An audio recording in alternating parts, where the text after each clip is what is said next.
Hey guys, Mustang here, bringing you another Dragon Ball Z Dokkan battle video. And so we showed off the KALE earlier, and now we are going to show off the fully EZA'd physical KALE.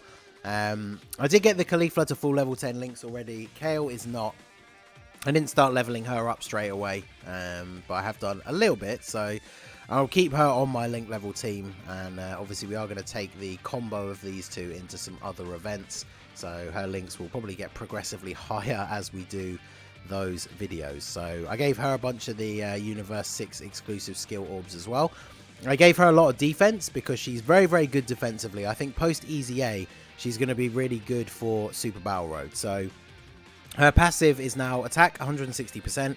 She launches an additional attack that has a great chance of becoming a super attack, so that's like 70%.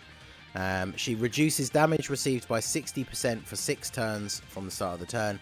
And then once you get past 6 turns, she can still reduce damage by 60%, but you have to pick up 6 or more physical key orbs. So that one's going to be a bit of a pain, but in events like Super Battle Road, where I think this ability is going to come in really useful, you're probably not going to go for 7 turns most of the time anyway. And then her super attack's nothing special. She does do immense damage, and then she greatly lowers defense, which isn't all that great. She does become a pretty decent physical types sub-lead now, so I guess she could be useful in that respect for something like Battlefield. But yeah, we're using her on a Universe 6 team. She, unlike the KALE, doesn't have to be linked up with a KALE in order to get any of her abilities, but we'll probably link her up with the LR like we did for the previous one. So we're on to the STR Krillin, because she was on rotation number 2. She does link up better with the non-berserk version of herself, which I guess makes sense because she's a Shattering the Limit unit anyway, and obviously Kefla has Fierce Battle. So go ahead and do this. What is her defense actually to start? So her defense is not super high because, as you saw when I went through her passive, she doesn't actually get any defense from her passive, but she gets the 60% damage reduction. So we'll see how that plays out here against Krillin, because obviously we do have type disadvantage. So, wow, 2.5 million attack stat on turn 1 is pretty good. Wow, yeah, crit for 2.8. She didn't get the additional super. And then, yeah, we take double-digit damage. I'm not really surprised. Be interested to see at some point if she takes a super attack. The only problem is, I guess, I like to jump into these easier stages of Infinite Dragon Ball history to do the first look showcases on these units. But obviously her damage reduction passive runs out once you get to like the past 7 turns, which Infinite Dragon Ball history does usually go on a little bit longer than that. So I do think she is probably better suited for those quick fire events like Super Battle Road, Battlefield, Dokkan events, that kind of thing. We'll keep you in slot 1. We'll float off the Champa just because he is the better support unit. He does give 40% to attack and defense for Universe 6 allies. So we want to get him onto rotation with KALE. To be honest, on this team, that in support KALE probably is the best link partner for this physical KALE, because she doesn't have Fierce Battle, and like I say, she doesn't need a KALE to be on rotation with her in order to get her full passive to activate, unlike the AGL KALE. The two of them together would still be an incredibly strong rotation. I think they share most of their links, and so obviously we will be putting them together for a video going into some of the harder events and stuff. So yeah, 2.4. So yeah, she does get Shattering the Limit extra with plus we can float off KALE and KALE, which is fine because they normally dominate these kind of events or showcases when they're on the team anyway, so might as well float them off. So let's see what we're going to take here damage wise. Still double digits, and then yeah, 2.6 million. So very solid for her for attack, considering she's a general pool SSR that now has an awakening. We're not getting very lucky with the 70% chance to additional super, because that's the one thing I was going to say definitely benefits her. If she's able to hit like 2.5 level attack stats and then gets that guaranteed additional one as well, that's a lot of damage that she's going to be able to put out in one turn.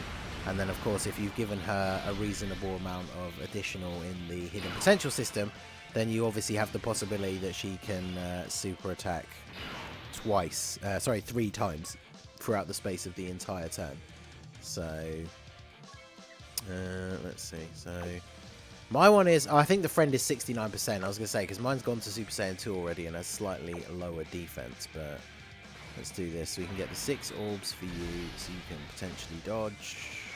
6 orbs for you as well. There we go. Alright, cool. So we get Vados floated off here, so she can provide a little bit of support as well. Vados is an alright unit to use on Universe 6 when you're running. If you're running mainly the Saiyan girls as the rotations, then she's not the best support unit, because obviously she supports multiple categories, and the Saiyan girls are only in Universe 6 out of the 4 that she supports. So she still gives them 20% attack and defense, which is still good. But yeah, she's kind of more designed for units like the Beerus and Champa. Like Beerus, Whis, Champa, her on a team obviously function very, very well together. But she's just here to provide that little bit of extra support for these guys as well. So I need to see KALE actually start taking some proper attacks here. So you're attacking twice. We've got 40% support from Champa on the rotation. So her defense is 87,000. Which might not seem all that great. Realistically it isn't, but she does have 60% damage reduction, so that is obviously a big factor. So let's see what we take here. Hopefully Piccolo will super attack. So yeah, still take no damage from normals. Alright, no super attack. So I mean, up to this point, still taking no damage from normal attacks is pretty good. And then a 2.8 million. So this is her best rotation on this team in terms of all the support. Close to a 3 million attack stat. So obviously, if Piccolo had more health, and we were actually able to get off double supers, that's pretty impressive, getting off to almost 3 million attack stat supers in the same turn. So, oh yeah, this is going to be some carnage here against Super Vegeta, because we'll go ahead and use the active skill here. But I'm tougher. I'm gonna blow way past you. Just you wait and see. Okay, so we changed these as well, so yeah, we can grab all of those for you. I won't use the active skill with the other Kefla. Although I say, actually, yeah, now that she's Super Saiyan 2, she can dodge without having to get all the orbs. But I mean, between the KALE and Caulifla and Kefla here, especially because Kefla's going to be super effective against all types, and then we're fighting a pure Saiyan enemy now, so KALE and Caulifla are going to get at least one guaranteed additional super attack. And we picked up 6 orbs for Kefla, so she gets the double super guaranteed as well. This is the friend who does have a dupe, so he might have some additional. I didn't actually look at his build. Okay, no, so we have 3.82 from KALE and Caulifla. And then, of course, remember, they'll get their additional normal attack. Then they'll get a 12 key super from the fact that we're fighting a pure Saiyan. So then I think we'll probably be done at that point. Yeah, 2.5 million attack stat on there. 12 key super is pretty good. So, do we take him out? Not quite. Oh, then we get another additional normal attack and take him out for crit. Okay. Kefla would have finished him off in that final spot anyway.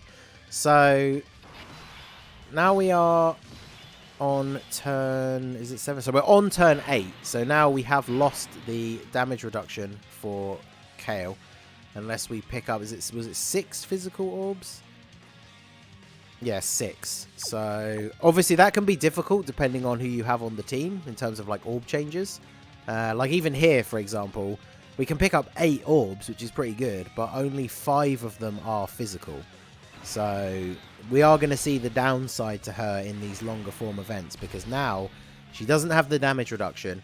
She's only got 77,000 defense, which is not particularly high. So Trunks is going to do quite a lot of damage. I potentially could have used an item here, because honestly, with the fact that we have 2 int units on the rotation, we could actually die this turn. But it'll be a pretty good indication of how she holds up in these longer form events. But there you go. We didn't get the guaranteed additional super from the passive. It was only a normal attack. But then we got the additional from the hidden potential system. So as you can see, I mean, she dealt quite a lot of damage. And then with the double support on rotation, only taking about 15k damage from the normal attacks. It's actually not that bad at all. To be honest, even this free-to-play KALE only taking like 30k is not bad. Vados, I think my Vados is only 55%, so that's more of a reasonable number to expect out of her. But yeah, so there you go. There's not really much else we can say for the KALE, especially now that we are past the 7 turns. So she's only going to be really good in short form events, I think. Her defense is just a little bit too low for some of these longer events. But Super Battle Road is definitely going to be interesting. Obviously, we don't have the Universe 6 category stage yet because they're keeping those extra category stages back from Global for some reason still. So we will jump into the Universe Survival Saga stage and try out both of these EZA girls as a rotation together. And yeah, they're both going to be really good for Super Battle Road because KALE, obviously super good defensively in a short-term event, and then Caulifla has the built-in dodging, so I think that's going to be a very good run over there. So let me know who is your favourite out of the two. I think in general, most people prefer Caulifla, as in terms of the character, but let me know what you guys think. I do think when it comes to the shorter form events, KALE is definitely going to hold her own defensively, but is just an absolute monster offensively compared to the Caulifla. So they definitely have their uses, and they share most of their links, so they work super well as a rotation together. But let me know what you think down below. So that is going to be it for the video, guys. This has been the Master Ningen. Smash that like button, subscribe to the channel if you are new. Check out the link to my Discord in the description. Feel free to join in the fun over there, and I will see you all again soon. Have a good one.